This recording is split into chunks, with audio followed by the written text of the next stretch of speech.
แต่ก่อนนี่ไปอยู่ไสเกาะไปเฮ็ดเวียกอยู่สวัสดิ์อยู่สวรรค์โดยอยู่เขตใดเกาะ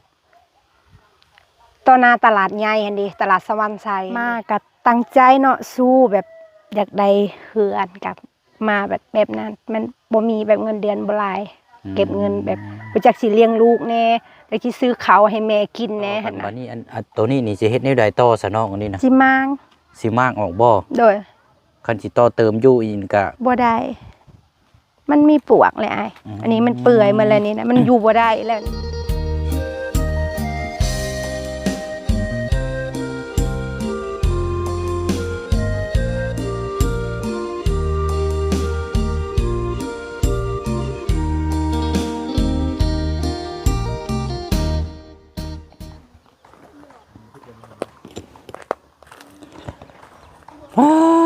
ไปหน่อยเนาะเข้ามาโดดเกือบลงทางตามดังหมู่มาว่าสิออกไปครัวพุ่นนี่ซั่นน่ะพอแห้งพี่น้อยเนาะดีแต่ว่าตัดสินใจออกมาทางซ้ายมือเนาะบ่เคยเข้ามาจักเทื่อพี่น้องเนาะในเบิ่งแต่ในคลิปทางทีมงานเอาเนาะก็จะว่าเปลี่ยนภาพบรรยากาศอีกมุมนึงเนาะที่เฮาจะได้พบเห็นเนาะพี่น้องเนาะนี่แหละหมู่บ้านเพิ่นก็อยู่แบบตามภูตามผาไฟฟ้านี่บ่มีตามบงเสียมึงน่ะบ่มีหลักไฟเลยน่าจะใช้แต่ไฟแสงอาทิตย์เนาะเอานี่น่าจะแม่นหมู่บ้านบ้านหัวยืงบ้านห้วยยืงบ่แม่นบ้านหัวยืงแสดงว่าฟ้าฝนตกมานี่น้ำค้างนี่ยืงอยู่ได้เนาะจังว่าเลยได้กับบูกันเอาเนาะจังว่าจังคุยน้ำกันโดยพอดีก็หลักๆได้ก็จะมาหาเคสของทางแม่ห้างเนาะแม่ห้างลูกหนึ่งนี่แหละพี่น้องเพราะว่าพี่น้อง FC ก็คอมเมนต์มาหลายอยู่เพราะว่าอยากให้เขามาเยี่ยมมายามที่เป็นการกินการอยู่บ้านเฮือนซ่านกับไปเบิ่งตัวจริงน้ำกันแน่ว่าซั่นเนาะก็ถึกเลิกราพาจากกันอะไรเนาะในครอบในครัวแนวสิ่งที่มันบ่ดีเนาะนั่นกระตูบน้อยๆพี่น้องบ่แม่นเฮือนเนาะคันสิว่าก็กระตูบน้อยเดียวเบิ่งคือข้อไก่ครับโอ้พี่น้องเนาะเอาสบายดีเด้อพี่น้องเด้อเนาะหมดสุขุสุคนเนาะฝากพ่อแม่พี่น้องเป็นกำลังใจอีกคือเก่าคือเดิมเนาะบุกเข้ามาบ้านหัวยืงเนาะขึ้นกับเมืองเซโปนแขงสวรรค์เขตก็ถือว่าเขามาไกลแล้วก็เขามาดึกเนาะนี่แหละพี่น้องเนาะเดี๋ยวไปทางนอกเปิดก่อนเดี๋ยวจังนี่เนาะบริสุทธิ์ยังมาจับมันนี่พี่น้องมีแต่ข้าวต้มขนมนี่ได้เนาะโอ้กุ๊กบิ๊กอันนี้เนาะโอ้เดี๋ยวอันนี้ไม่ใส่เนาะ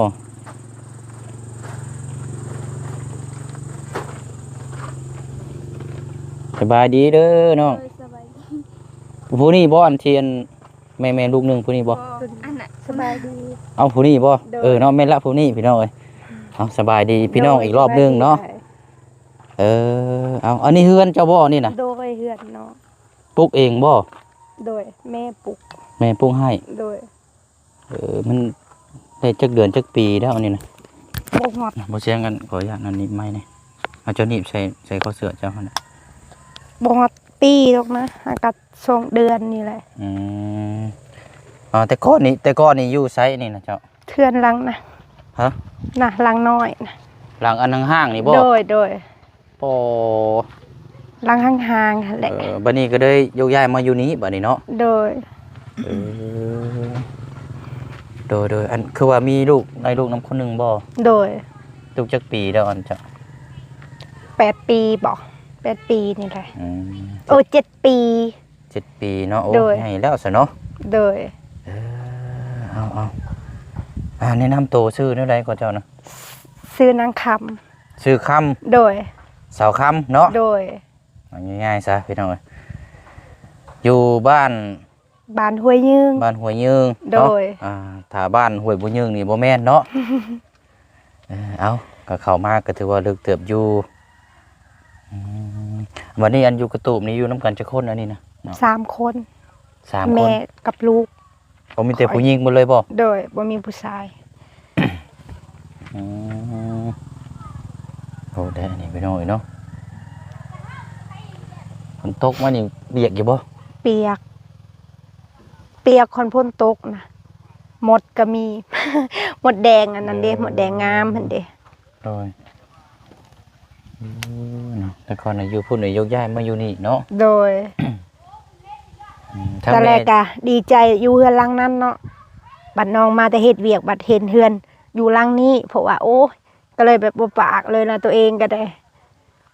ตะกี้ก็อยู่เฮือนหลังนั้นก็ใครแน่เนาะมันเฮือนมันหลังใหญ่แน่ แม่ นะบัดบานนี้มาบัดนี้เฮงกว่าเก่าเลยก็แบบ โดยเดี๋ยวอันฉันก็พาผู้เสียงไปเบิ่งอันเฮือนหลังเก่านี่เด้อเลาะเบิ่งกันอีกจักหน่อยเนาะ โดย เดี๋ยวเดี๋ยวยังคนก็ได้เดี๋ยวอันผู้เสียงจับก็ได้เดี๋ยวทางเบาเสียงลายเนาะ สวัสดีเด้อ มาเบิ่งน้ำกันเนาะเดี๋ยวให้ทางน้องเพิ่นพาไปเบิ่งอันนี้ก่อนเนาะ โดย โดย บางทีส่วนที่เศร้าเราหมองเก่า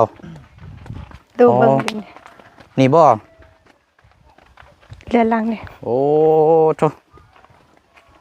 โอ้เดี๋ยวนี่เนาะ โดย นี่สิเป็นเดินปลูกผักปลูกหญ้านี่เนาะ โดยมื้อเช้านี่กับมางตัวนี้แหละ มันมีชานเด้ อืม ก็สิมางสิอนามัยแถวนี้ โดย นี่เรือนหลังนี้ตะกี้มานอนในนี้ ตะกี้เจ้าก็นอนอยู่นี่บ่ โดยก็ลงเฮ็ดเวียกหลังสงกรานต์ปีกายนี่ปีกาย โอ้ปีที่แล้วนี่เนาะ ปีที่แล้วหรืออ ม ปีที่แล้วลงมาบัดลงไปพุ่นบัดปีนี้มันขึ้นมาบอกว่าเห็นสภาพเพื่อนแบบนั้น แต่ก่อนนี่ไปอยู่ไสเกาะ ไปเฮ็ดเวียกอยู่สวัสดิ์ อยู่สวรรค์ โดย อยู่เขตใดก็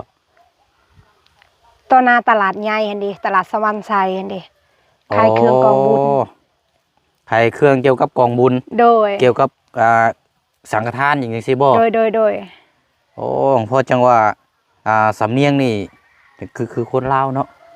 จะเป็นคนลาวบ่ บ่แล้วเถิง เป็นลาวเทิง โดย แต่ว่าเขาบอกออกลาวชัดเจนเลยเนาะ โดย เคยเห็นเวียกงานอยู่สวรรค์พุ่นเนาะ โดย ดีแล้วสิเนาะ โดย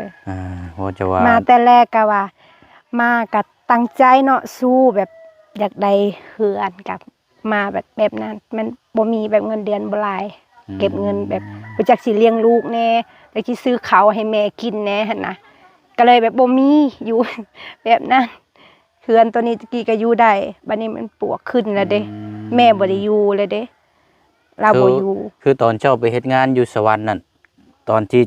จะไปน่ะคือยังอยู่หลังนี้อยู่ โด เนาะ ย วันนี้กลับมาได้เห็นสภาพเพื่อนเป็นแนวนี้ โดย ก็เลยแบบปลุกขุดตูบไก่ก็เลย ก็เลย ต ย้าก ยไป ใจ อยู่กระ เฮือน ตูบห ตั ลั ว งนั้น เอง เนาะ นั่นน่ะโดย โอ้อันน่ะไปเฮ็ดงานอยู่สวรรค์นั่นเพิ่นให้เดือนแนวใดก็เนาะ เดือนหนึงล้านห้า เดือนละล้านห้า โดย500,000น้องก็เก็บล้านหนึงก็ฝากเมื่อฝากให้แม่ซื้อเขาวแล้วก็ซื้อเครื่องให้ลูกเครื่องนักเรียนนั่นเด้กระเป๋าอีหยังเกิบให้เรา โอ้ถือว่าความรับผิดชอบนี่ก็อันนี้เนาะ โด ตอน ย ไปเฮ็ดอยู่สวรรค์นั่นคือเลิกลากันกับผัวแล้วบ่ เลิกแล้ว เลิกพาจากกันแล้วเนาะ โดยน้องมาอยู่พี่กะ4 ปีและ5 ปีนี่เลยเด้ผัวก็บ่ได้ติดต่ออีหยังเลยหั้นนะผัวก็บ่ได้ติดต่ออีหยังเงินหยังเพิ่นก็บ่ได้ฝากว่าเจ้าเลี้ยงลูกแน่เด้อเงินโอนเท่านั้นเท่านี้บ่ได้ฝากเลี้ยงลูก ลูกจนใหญ่เดี๋ยวนี้เลี้ยงเองกับมือบ่มีไผซอยก็ว่าอย่าพึ่งอายเนาะอายกับเฮือนอายหั่นเด้เฮือนหลังนะ โดย อายก็บ่มีลูกอายเมียอายเขากินก็บ่มีบัดนี้อายก็บ่กุมน้องเนาะก็เลยว่าน้องตัดสินใจว่าฝากลูกนำแม่ลงไปเฮ็ดเวียกแล้วก็เลี้ยงลูกให้มันใหญ่คันเฮาได้แหละก็อยากได้แบบหมู่หั่นน่ะอยากได้แบบหมู่แบบนั้น ก็เลยแบบมันบ่ได้ เพ นี่ ราะ แห ว่า ละ อยากได้เฮือนเนาะ โดย อย่างน้อยก็นี่แหละเนาะ โดย คือว่าลงไปเฮ็ดเวียนคือตั้งใจนี่คืออยากหาเงิน โดย เฮ็ดเฮือน โดย แต่ว่า กะมันยากแน่หั่นน่ะเขาก็บ่มีก็เลยแบบเฮือนก็ยังบ่มี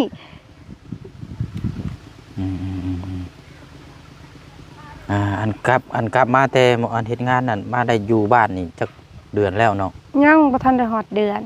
ว่าหากลับมานี่บ่ โดยมือวันยังก็วันพุธ อ๋อวันพุธนี่ โด บ่ ยวันพุธก็คิดฮอดลูกแน่หั่นน่ะก็เลยมาไว้ บัดนี้สิลงไปเฮ็ดอีกอยู่บ่ กาคันว่าอยู่บ้านบ่มีหยังเฮ็ดกะสิได้ไปอีกหลังสงกรานต์ ไป โด คือย เก่าเนาะ โดยไปคือเก่าหาจนมันได้พุ่นแหละ อืม อยู่บ้านกะผู้หญิงเนาะมันจะมีสิหาหยังใด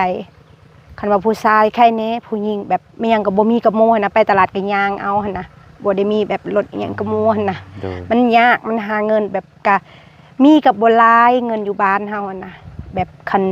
ยามนั้นก็เดือน6เดือน7เฮาก็แบบก็ไปหาหน่อไม้ขายต้มแล้วก็ไปขายอยู่ตลาด อืม ขายหน่อไม้ก็บ่ได้หลายดอกก็ได้แบบ6-70แล้วเฮาก็ซื้อเขาว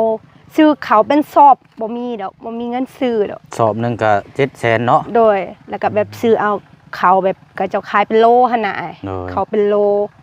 คันเงินเฮาบ่พออีหลีเฮาก็ซื้อข้าวสุกมากินซื้อแต่ตลาดแล้วมากินอยู่เฮือนบัดยามแลงเฮาก็ไปอีกกลับไปหายามมื้อเช้าไปขายแบบนั้น แล้วอายุเท่าไหร่แล้วก็ อายุน้องบ่ ชาวคำ 24 24ปีเนาะ โดย24ปี เนาะบัดนี้ก็เท่ากับนี่ก็เป็นคนเสาหลักในครอบในครัวได้เจ้าเนาะ โดย บ่ได้มีน้องบ่ มีอายมีเอื่อยแต่ว่าเอื่อยเฮือนเขา แยกต่างแล้ว โดยเขามีเฮือนมีแบบว่าอายกับมีเมียแล้วเด้ อ๋อเขาเจ้า เขา มี มี คร ค อ ร บ อบ ค ค รั รั ว วมาเลย โอเคโอเค ยังแต่ข่อยก็มีอยู่แต่ว่าปากันแล้วเลิกกันแล้วเด้ ก็เลยอยู่แบบอยู่กับแม่เลี้ยงแม่ แล้วก็เลี้ยงลูกกับแม่ โดย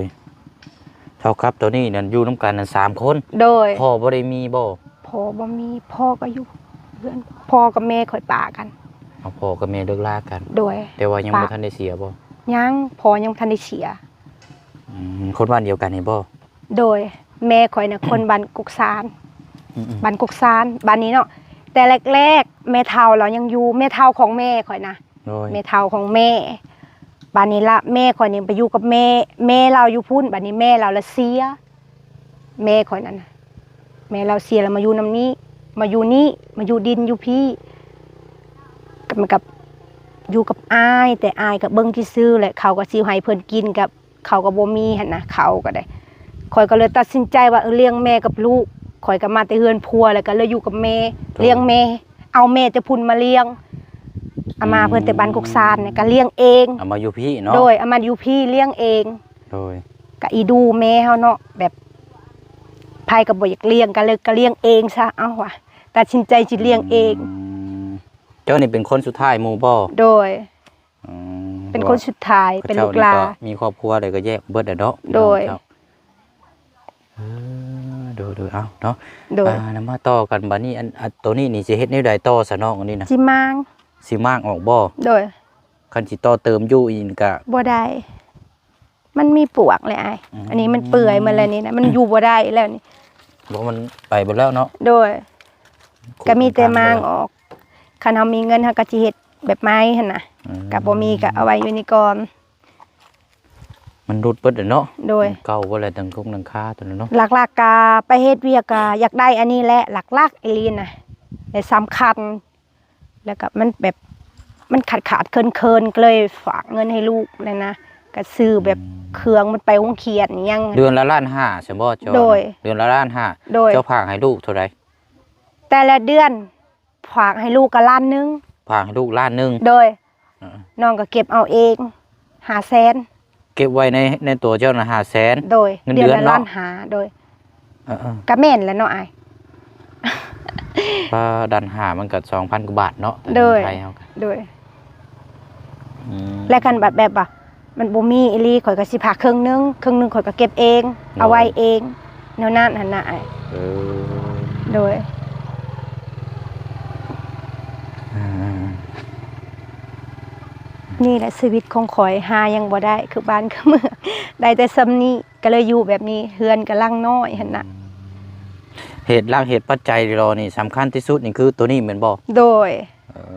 อคำว่า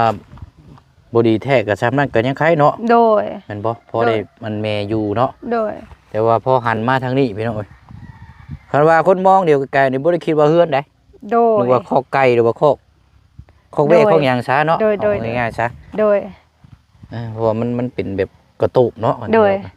เป็นแบบกระตูบบ่มี เป็นแบบบ่แม่นเฮือนเนาะเป็นแบบคือคอไก่หั่นน่ะ ความปลอดภัยนี่บอกเลยบ่มีจักเปอร์เซ็นต์เลยล่ะ โดย มีแต่ผู้หญิงช่ำอยู่น้ำกันเนาะ โดย อ่าอันนี้ดินของเจ้าเองเลยบ่ โดย มีแต่แถวนี้ อันอ้อมหัวนี่บ่เนาะ โดย อ้อมหัวมันนี้เนาะ โดยกับขาต้นไม้ใหญ่ตัว ค่า นั้น ต้นไม้ไปหันบ่ โดย อันขึ้นฮอดกระตูพุ่นก็แม่นบ่ โดยขึ้นแต่ขาต้น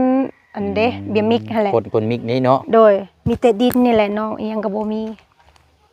สวนอิหยังก็บ่มีแต่ขาดิน โดยอายุคันมามีดินเฮาปลูกเฮือนชาติชนี่ก็ยังไข่เนาะ โดย เออน้องไปตามหาความฝันพออยากได้เฮือนเนาะ โดย กลับมาก็ว่าสิได้เห็นสภาพเฮือนบัดมาบัดหลังคาฮอดบ่มี โดย ไปเบิดเลย โดย โอ้ยเนาะพี่น้องเอ้ยเมื่อยบ่ไปเฮ็ดงาน เมื่อยเฮ็ดงานเนี่ยก็เมื่อยใจเมื่อยแบบคิดหลายอย่างหั่นน่ะ อืม คิดหลายอย่างแนวเฮาอยากได้มันบ่ได้เมื่อยแบบงานก็หนักเติบในงานก็ เข้างานจักโมง กะ6-7 โมง 7:00 นเช้า โดย เลิกเด้ เลิกก็4-5 โมงปิดห้านพุ่นแหละยังเลิก 4-5 โมงแรงเนาะ โดย อืม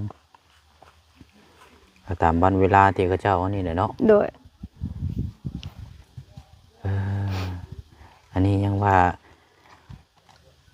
จากนี่ไปเฮ็ดอยู่สวรรค์อยู่บ้านเฮาได้นี่เนาะ โดย แต่ว่าถ้าคือข้ามไปเฮ็ดอยู่ไทยจังซี่นี่ยังบ่แฮงนี่เนาะ โดย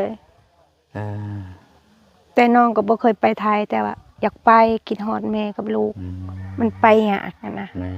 ปัดลูกปัดเจ็บเป็นเอ็นอุ่นแล้วมันมายาก ใครแน่อยู่บ้านเฮาเนาะ โดยใครแน่ว่าอยู่บ้านเฮาเอง คือในนี้บ่มีเงินก็ฝากน้ำรถนั่นแหละ แล้วก็เอาเงินให้เขาขาก็เจ้าเก็บเอานำประมาณ8-90นี่แหละ ส่งต่อ โดยส่งต่อ มาฮอดตลาดแล้วก็โทรหาแม่กับเราไปบ่ได้ดอกก็ให้อายไปเอาให้ ให้พี่น้องออกไปรับมาต่ออี โด ก ย เนาะ โดย เอาเนาะเรื่องในครอบครัวนี่บ่เสียงบ่ถามหรอกเพราะว่าทีมงานถามมาแล้วเนาะ โดย ได้ถามเอาชีวิตเป็นอยู่ได้ตอนนี้ดีกว่า โดย เห็นรักเห็นปัจจัยด้วยกันนี่แหละพี่น้องเอ้ยเนาะ โดย โหดแท้นี่เนาะไผก็บ่ได้มีได้หมู่บ้านนี่เนาะ โดยบ่มี ไฟฟ้าบ่มีแล้วกระตูบเจ้าอยู่ใช้ตอนนี้ได้จะมีหยังไดเนาะ มีแบบผู้ชายน้อย ฮะ โคมน้อย โคมน้อย ๆโดยโคมน้อยเขาสากนั่นเอง โอ้ โคมแดง เดี๋ยวเดี๋ยวเฮาเบิ่งอยู่นี่เข้าไปเบิ่งกระตูบลองมองที่รับ ๆ ที่ เข้าน อ มาน แล้ว เบิ่ง ก่ อ อน ยู่ใน บัดนี้ เชื่อ โอ้นี่เจ้าก็ยังรู้จักอันนี้เนาะกกไม้อันนี้เนาะ โดย กกไม้เศรษฐีได้นี่ เชื่อ โอ้ ใช่เลย เออ หายโตนี่ ใช้แพงตัวได้เนาะ แซงอันนี้ โอ้ไปชายได้นี่เนาะ โดยผู้ชายน้อย โซลาร์เซลล์บ่มี ซาลาเซลล์ผมมีแต่นี่ แช่นะโทษเด้อ โดย อ๋อบ่ได้ยิงเนาะ โดย โอ้อันนี้ชอบยังจัง ซอบข้าว ขอบข้าวสารเนาะ โดยตัวเราเอามามึงยานี่เด้อายยังก็อายเตียง ไผลุงเฮิมนะว่า โดย พวกเขายังมีไม้อยู่กิน อาย ห ต้อ อง ม มี เนาะ หนวด ผู้มีหนวด โดย บ่แม่นลุงหนวดบ่ ลุงหนวด แต่ว่ามีหนวดนี่ลุงหนวดได้พี่น้อง โดยลุงหนวด อ๋อทางลุงเพิ่นมามอบอันนี้ให้บ่ โดย เอาดีแล้วซะเนาะ โดย อย่าง แล้ว น้ ก็ อยก็ ขอบใจ มีเนาะ FC อีดูน้องอันนะ เขาแบบซอยน้องบ่มีหั่นน่ะ โดยเอาน้องอย่างน่ะก็ช่วยเหลือเบื้องต้นเนาะพอได้อยู่ได้กินเนาะ โดย พอมีแห้งพอบรรเทาอย่างนั้นก็เป็นอีกกำลังใจหนึง โดย บัดนี้น้ำในได้ไปตักเอาอยู่ไสอันนี้เนาะ ตักเอาอยู่ห้วย น้ำสร้างน้ำหยังบ่ได้มีบ่ บ่มี มันมีห้วยหั่นน่ะกัดต่อแบบเอาทอมันไหลไปเลยอยู่หั่นไหลอยู่ตลอดมันบ่ได้บก คล้ายๆแบบน้ำมาแต่เชอยู่เทิงแบบมันไหลมาใช่บ่ โดยมันมีหนองน้อย เออ เขาก็ต่อแต่ใส่แบบซออัน เดี๋ยวอาจ ท จะ อ นั่งหันกันก็ได้โดยแบบเมื่อวานนั้นเอาอยู่ในหันบ่เลยบ่ ได้ก็ น้ำกินอยู่หัน โดยไปอาบก็อยู่หัน อืม ไปอาบก็อยู่หันกินก็อยู่หันเลย โดยอันนี้คือกลับมานี่มาเยี่ยมมายามครอบครัวเนาะ โดย แต่ก็ทางเมืองอีกคันว่านั่นก็ กลับไปสู่ใหม่อีกเนาะ โดย อยู่สวรรค์นะเขตเนาะบ้านบ่เชียงกับทีมงานก็อยู่นี่แหละอยู่ซินูนี่แหละ โดย ทางผ่านเจ้าหมองไปเฮ็ดเวียกนั่นแหละ โดย ปีไก่ซินูนี่แหละ โดย แต่ก่อนเฮาก็พากันเฮ็ดเวียกงานอยู่แถวสวรรค์แถวบ้านพ้นซิมนี่เคยไปอยู่บ่เนาะ เคยไปอยู่หันกะบ่ได้ไปใส่เด้ออยู่แต่แบบขายแต่เครื่องหั่นน่ะ บ่ได้ไปเที่ยวบ่ได้ไปวัดไปว่าหยังจิจะคือบ่ บ่ได้ไป เออ แบบว่า มันขายเครื่องเนาะมันเป็นแบบเฮือนเขาเลยหั่นน่ะเฮือนหลังบักใหญ่หั่นน่ะเขาบ่ได้ไปส่วนไป วันหยุดวันหยังก็บ่ได้มีบ่ บ่มีวันหยุดขายอยู่ตลอด อย่าว่าวันหยุดวันหยังพอไปเที่ยวไปกราบไปไหว้หยังเนาะ คันว่าแบบคันเฮาพักยามแบบยามแมลงไปใส่ก็ได้กลางคืนมันบ่มีเวียกบ้านเฮาบ้านเมื่อยเนาะเฮาบ่ไปบัดนี้พักพรเมื่อยเฮ็ดเวียกเด้กลางเว้นเด้กลางคืนนี่ไปใส่ก็ได้แต่ว่าน้องบ่เคยไปแบบเป็นแบบร้านอาหารอีหยังหั่นน่ะบ่เคยไปเฮายานหั่นน่ะกะเก็บเงินแน่หั่นน่ะคนแบบบ่มักไปแน่ข่อยน่ะอยู่ใส่ก็อยู่หัน เพราะว่าถ้าเอาออกไปจังใดเงินใช้จ่ายมันก็ต้องออกอยู่แล้วเนาะ โดยเพื่อแบบคือน้องนี่มีภาระเนาะมีภาระได้แม่อยู่บ้านลูกอีกคันบัดโสดใครแน่อันนี้แบบคนแบบมีภาระแล้วกินฮอดลูกหาเงินแบบตั้งใจสิเลี้ยงลูกหั่นน่ะกับแม่หั่นน่ะก็เลยแบบบ่ไปจริงๆแล้วคนบ่มักไปแน่หั่นน่ะอายว่าจัง แม่นๆก็ คันคนมักไปน่ะไปอยู่แล้วอยู่ในเมืองซำเนาะ แม่น เฮาบ่มักไปอยู่ เที่ยว แล้ว เนาะ โดยมันมีแบบมีครบนั่นในสวรรค์ก็ได้บ่อยากไป บวกกับมันสิติดบันทอนเกี่ยวกับจิตใจในครอบครัวแหละเนาะ โดย มันท คิดนอนแต่ละมือก็คิดอยู่ตลอดคิดแต่อย่างเดียวนี่แหละเฮากัน ำ คิดเฮ็ดแนวใดเนาะสิได้ปัดมาบัดโอ้ยยังบ่ได้ ก็เลยแบบเฮ็ดแนวใดจะอยู่แนวนี้แหละ สู่มาได้อันไปเฮ็ดเวียกอยู่หั่นนั้นได้ฮอดปีบ่ ปีแล้ว ปีปลายเนาะ โดยปีปลายล่ะ ภายในปีปลายสู่ชีวิตนั้นได้หยังแน่เนาะ สิได้ยัง บ่ได้ยัง มีแต่ได้อยู่ได้กินปกติเนาะ ได้แต่แนวกินนี่แล้ว พอได้กินพอได้คืออันนี้แหละ อยากได้แบบบ้านนอนก็ยังบ่มีว่ะมันปีปลายเงินเดือนก็แบบเงินเดือนบ่หลายหั่นน่ะอ้าย แม่นๆ คันเงินเดือนหลายก็ไขแล้วอ่ะเพื่อสิเก็บได้ เงินเดือนนั่นแต่ว่าค่ากินค่าอยู่มันบัดแพงบัดนี้ โดย บ้านเฮาน่ะคือฮู้อันนั้น โด นะ ย มี คือ แต่ สบู่ก็แบบเป็นแบบสบู่อีหยังกะก้อนละ5-6พุ่นบ่เดี๋ยวนี้แต่มันคือแตะกี้ อืมพี่แล้วเนาะพี่น้องอันนี้กระเป๋าที่เจ้าเอามาแต่พุ่นบ่ โดยกระเป๋าเครื่องเอามาแต่สวัสดิ์ โดย มาแต่เฮ็ดเวียกนั่นแหละ แต่เฮ็ด มันบ่มี เวียก มอง เนาะ ไว้อยู่นี่แหละ อืมเนาะพี่น้องเอ้ยฟังเบิ่งเวียกงานเนาะเป็นวันนั้นก็กลับลงไปสู้ไม่อีก โดย เป็นจังใดพี่น้องเอ้ย อยู่บ้านก็บ่มีทางหานั่นเด้อยู่บ้านก็ได้ แบบคันมีแบบเฮาไปง่ายก็มีอยู่บ่หา อันนี้เฮาบัดย่างเอาเนาะเพื่อสิไปคือหมู่หั่นนะ อืม ก็เลยแบบตัดสินใจกับพังเบิงก่อนน้องกับพังเบิงก่อนหลังสงกรานต์นี่แหละก็สิไปนั่นแหละคันบ่มีก็สิไปอีหลีแหละไปจนมันได้พุ่นแหละ อืม คันบ่ไปก็จักสิเฮ็ดแนวใดแหละน้องก็ได้ มันบ่มีนี่เด้มองอยู่ก็เลยแบบตัดสินใจไป สู้เนาะจนสุดขีดพุ่นแล้วเนาะ โดย เฮ็ดนี่ได้ซะเนาะอืม บางเทื่อก็บ่ได้ไปคิดฮอดลูกก็อยู่กับแม่ก่อนหาไปจังซั่นแหละเทื่อก็อยู่ไปได้10ได้20ก็ซื้อเอาเขียนแนวใดซะ โทนเอาเนาะครับเราเรื่องชีวิตในการสู้เนาะ โดย คือว่าเนี่ยพี่น้อยเราขอบแต่ละครัวต้นทุนมันบ่คือกัน โดย ต้นทุนกำลังทรัพย์ต้นทุนกำลังบ่มี โดย มันก็แตกต่างกันเนาะ โดย เขาว่ามันก็ยาก โดย ต้นทุนกำลังสูงแน่ว่ามันก็คือว่าง่าย โดย ว่าก็คือแบบไหลล่วงแน่ โดย แบบคือจังซี่นี่ก็ว่าหยังมันก็อยากอืดเบิ่แล้วพี่น้องเอ้ย โดย อืมอะไรเนาะพี่น้องเอ้ยเบิ่งก่อนบัดนี้เนาะบ่เชียงก็บ่ได้ซื้อหยังมาใช่มีแต่ว่าอันค่าอยู่บ้านนี่มีบ่ซะเนาะ โดยมี บ่ได้อันนั้นอยู่ดอกเนาะ โดย บ่ได้ซื้อหยังมาใช่เพราะว่าที่ได้ว่าสินั่นน่ะทั้งลูกหนวดเพิ่นเอาข้าวมาให้เด้เนาะ โดย ลูกสาวบ่เห็นซ้ำเนาะ ไปโรงเรียนยังทัน โอ้ไปโรงเรียน โดย อืม ลูกสาวก็ฮัดบ่ปากบ่ตีกันนั่นก็ได้ คือว่าเราให้บ่ โดย เราอายเนาะเราย่านเนาะ โดยเรายานแบบแปลกหน้าเราก็เลยยานเราเห็น บ่บุติแหล้วเนาะ โดย เคยเห็นเนาะเอาเป็นอีกกำลังใจให้เด้อสาววันเด้อเอ้ยบ่แม่นสาวค่ำ โดย เนาะบ่ผิดบ่ถูกพี่น้องเอ้ยทางสาวค่ำเนาะสู่ชีวิตเพื่อครอบครัวเนาะเอาจังไดก็ขอให้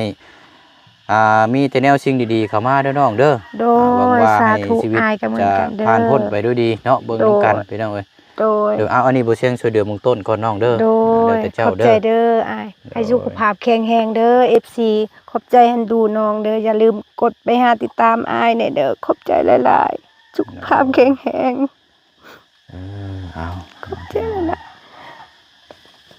กันน้ำตาสิร่วงร่นอยู่ประมาณนี้เนาะเอาจังใดก็กัดแขวสู้เนาะ โดย บ่มีหยังดอกที่จะมาได้ง่ายถ้าเฮาเฮ็ดเวียกเฮ็ดงาน โดย แล้วก็เป็นกำลังใจให้เด้อน้องเด้อ โดยเอาบ่เสียงขอตัวเดินทางก่อนบัดนี้เด้อ โดยเดินทางปลอดภัยเด้อ โด สุขภาพ ย แข็ โด ง ย แร โดย ง เอา ไว้ ส เจ็บ บา บ่ ย เป็ ดี น เนาะ ให้เฮงๆรวยๆเด้ออายสาธุ โดยเอาเนาะบ่เสียงขอไม้หน่อยเด้อเนาะอันนี้ก็สิเฮ็ดกระตูบอีกบ่นี่น่ะเนาะ โดยเฮ็ดเรือนนอนด้วยค่ะ โอ้ได้เนาะมักมี่นี่ยันแกงบ่นี่เนาะ แกง ไปทางใดนี่เห็นแต่มักมี่ได้พี่น้องเพิ่นมักแกงกินอยู่เทิงพี่เนาะเพราะว่าบ่มีกับข้าวกับน้ำพอได้ตัวนี้แล้วบรรเทาท้อง โดย ในครอบในครัวเนาะเอาละเนาะเดินทางก่อนบัดพี่น้องจังว่าจังคุยน้ำกันกับน้องเพิ่นอีกเทื่อนึงเนาะเอาเนาะโอ้โหกระตูบปวดแดะนี่พี่น้องเนาะเอาเนาะท่านนั้นละพี่น้องเนาะก็เข้ามาเยี่ยมมายามอัปเดตตามFCให้เข้ามาถ่ายทำเบิ่งเนาะจังใดก็คือเก่าคือเดิมพี่น้องเนาะฝากพ่อแม่พี่น้อง FC เป็นกำลังใจทั้งน้องเพิ่นเนาะพี่น้องเนาะเรื่องราวเป็นมาจังใดก็คือเรามาแหละพี่น้องเนาะติดตามเบิ่งนำกันเป็นมาจังใดก็เนาะมีแต่ว่าคลิปนี้สิได้ล่ำลาพ่อแม่พี่น้องไปอีกคือเก่าคือเดิมแล้วพี่น้องเด้อเนาะขอบมุกขอบใจขอบบุญขอบคุณพี่น้องหลายๆเนาะอยู่ดีมีแห้งร่ำรวยในหน้าที่การงานเบิดสุขุสุคนพบกันในคลิปหน้าบ๊ายบายเลยพี่น้องเด้อสบายดี